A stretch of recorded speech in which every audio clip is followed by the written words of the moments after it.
Hello, hello, friends. Today we have Stephen Hoskinson with us. Thank you, Stephen, for coming and joining us. So good to have you. I'm going to Mm. introduce you, friends, to Stephen Hoskinson.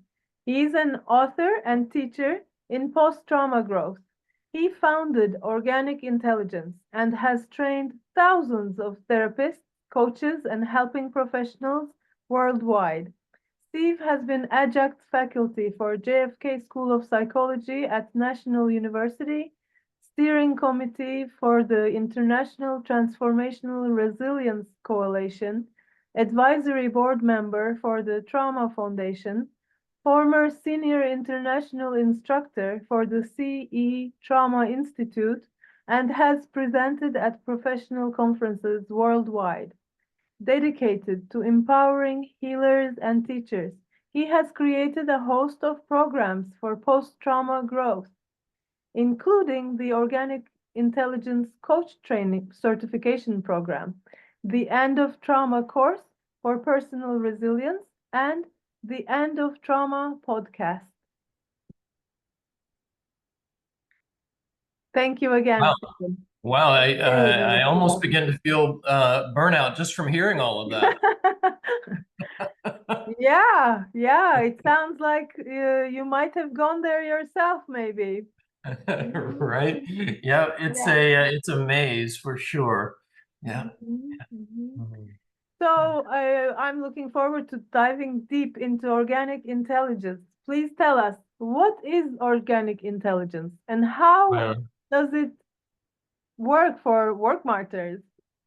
yeah. Well, diving deep into organic intelligence, there's good news because organic intelligence is really our essential wholeness. A topic that I know that you are well familiar with, and the relationship to burnout is that in some ways, I would take burnout as a sign to look in other directions.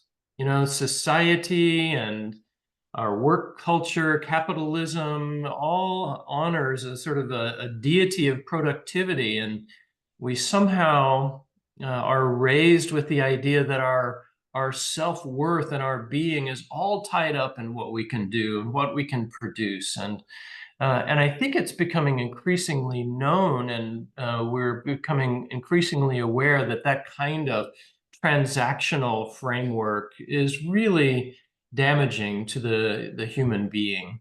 And so we're really suggesting in OI that there are neuroscience supported practices that can begin to very gently ease one into another way of being that the traditional wisdom traditions have been at for a long, long time.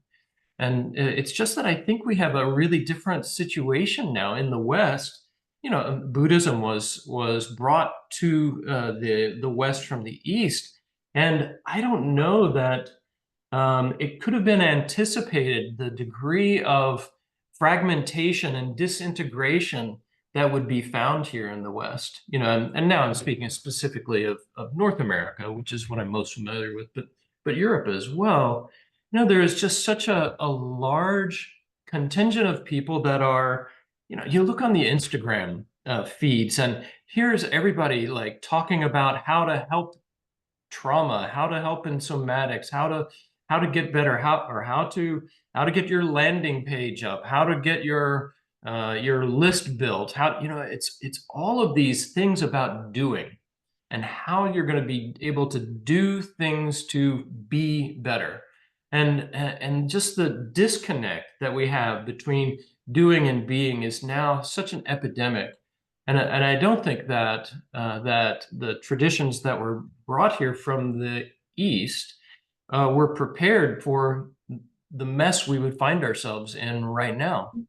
So I think there's got to be some intermediate or preparatory steps that we need to take in order to help our own biology send us the signals that we think are there, the signals of our own wholeness, the signals of our own healing, or from the systems perspective, the self-organizing systems.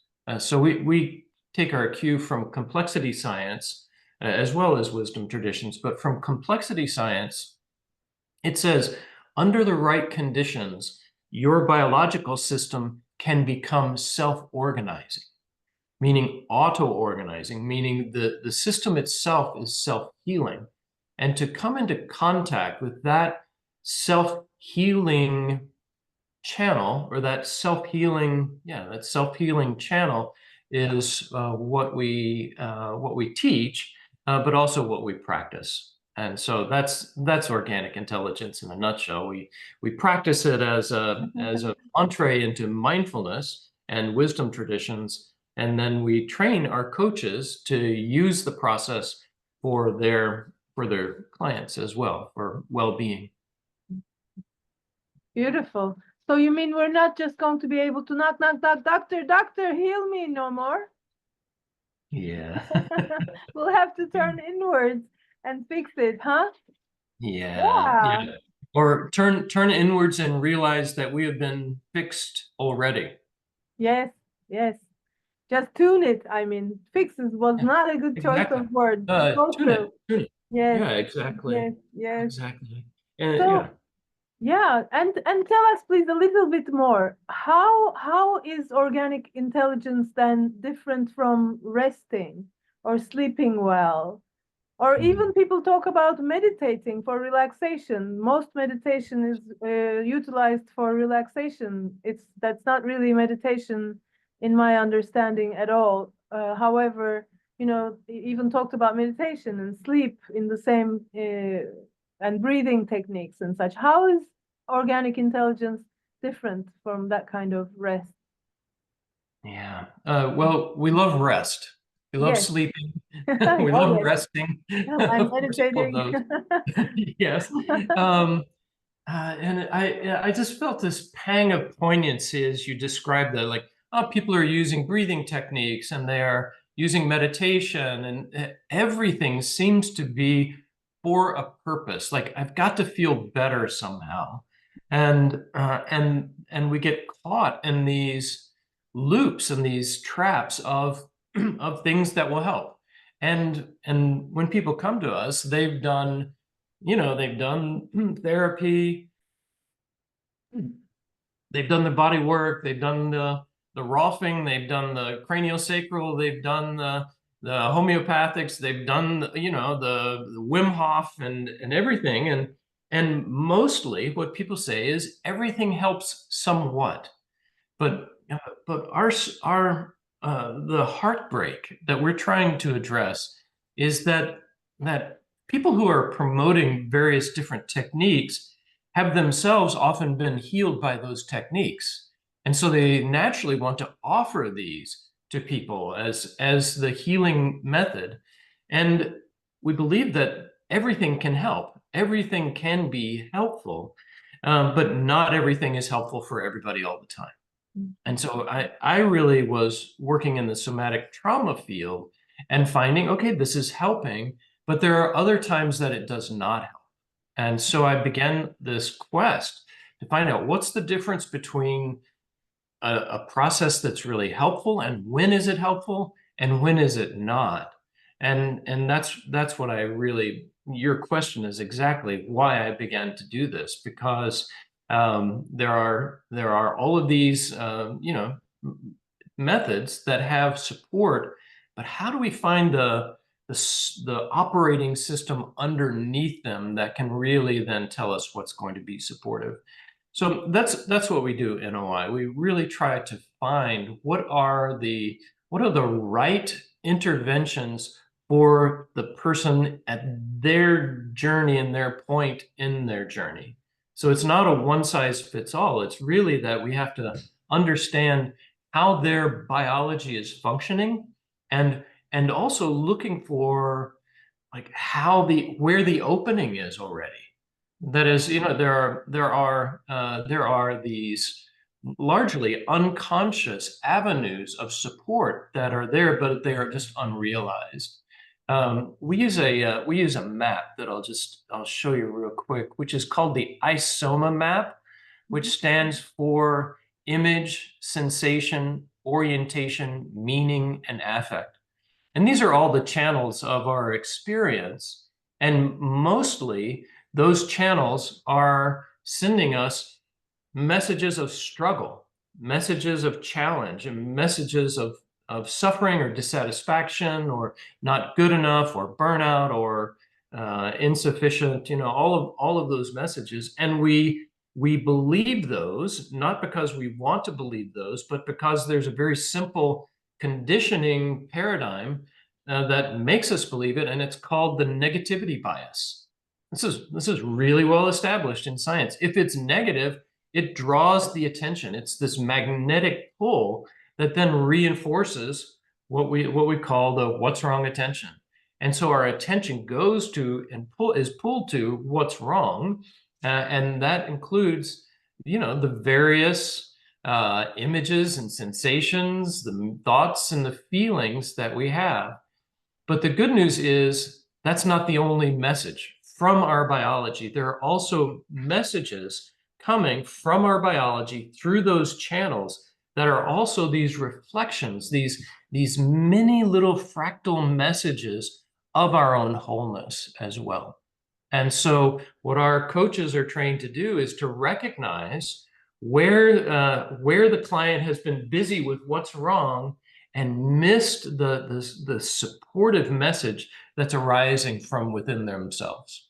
And then we train our coaches to then offer the reflection of that to the client in such a way then that it gets to do what we believe it's there to do, which is help the system feel better, be better, operate better, but simply by integrating what is within themselves already. So it's not the brilliance of the coach or the method. It is really the arising of the person's own brilliance, which we could speak of as, in complexity science terms, auto-organization or self-organization, or from wisdom traditions, innate wisdom, innate wholeness.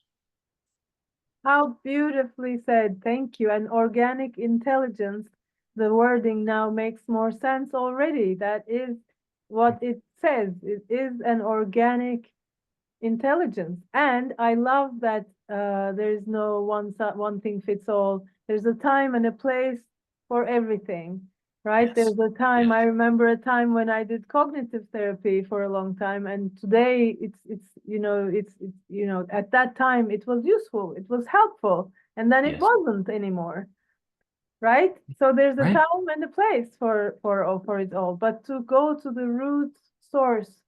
And so in this the part that pulls me personally right now most is the orientation part. And I Yeah. know you use this in some way. Please tell us more about that. Thank you so much.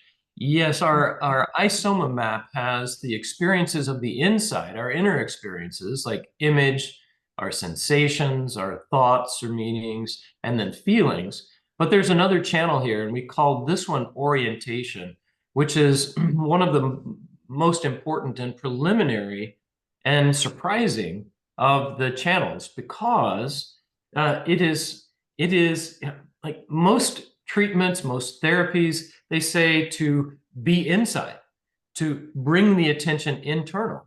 So we are to be aware of our thoughts, or to be mindful of our thought process or our emotions, or we're to feel our sensations, or we're to, come up with some awareness about the meaning of our emotions, or right, we get into all of these things. So in therapy or in mindfulness traditions, both, the advice is largely to look inside, which is not incorrect. However, in the environment of the what's wrong attention, the inner experience is disproportionately reflecting, and my attention is drawn more and more to what's wrong. And that amplifies what's wrong, and you create this spiral of reinforcement around what's wrong. And that creates intensity, and it creates the lack of feeling good. And so messages like you're fine, you're okay, there's a bigger picture here. All of the messages that we hope that people could feel about love and compassion and wisdom feel somehow not resonant. Like, well, it's great to talk about compassion, but I feel anxious a lot, or I'm not sleeping well, and I feel wrecked physically. And much of that is because the internal attention is amplifying intensity that is ultimately disorganizing for the person. May And I, so, may I, yeah, may please, I please. put in a little thing in here? I'm wondering before we go further into orientation. Um, I'm wondering, are we talking about the difference between because the going inwards, in its optimal sense, I'm understanding it's not a going inwards because there is no inner and outer ultimately. It's just a redirecting the focus in a more let's, for the lack of a better word, maybe more vast, into vastness of abstraction in a way. And then there's the going inward in relation to being self-conscious. The finding the wrong things happening is more of a self-consciousness. It's a loop. The one of them is going inwards and keep going without stopping, it seems like. Would you say? And the other one seems like a loop. It's a self-consciousness loop going back and forth and in and out rather than really going inward. Yes, indeed. So that's right. The transition, into sort of the non-conceptual, the vastness, where there is sort of non-duality. Those states are obviously the direction we're going. Let me show you one other image because it's all about the stages. Here is, for instance, a term nishkam karma, right, from the Vedic tradition, where we're able to simply act responsibly and from our own nature, but without attachment to the outcome, right? And so there's neither, aversion or grasping there. However, that's a pretty highly organized state, and many people come in really feeling either out of control or the description that you provided is over control. And so from my work in trauma, there are people who are having sort of analogs to that spaciousness, but it's actually dissociation. It's actually undifferentiated mental and emotional experience. They're just disconnected. And that feels like and is, I think, an analog of legitimate sort of emptiness or spaciousness, non-duality, which is why so many of our meditation friends and we ourselves are drawn to this kind of meditation. However, you get very little traction, like in those states of people go to retreats, and then they have this sense of spaciousness in the holding of the environment there with the teacher, with the sangha, with the other people. Then they go home and their home is a mess, their life is a mess, their relationships are a mess. There's no footing or there's no purchase into the relationship between the inner state and the outer conditions.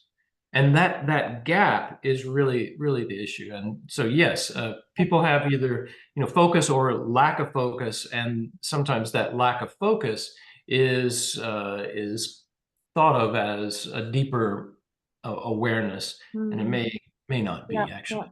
Do you know, actually, I'm finding as I'm hearing you speak that I was organizing my thoughts as I was speaking out loud, and I came to it later than earlier. So yes, absolutely, this what I mentioned as the vast is often, more often than not, is disassociation.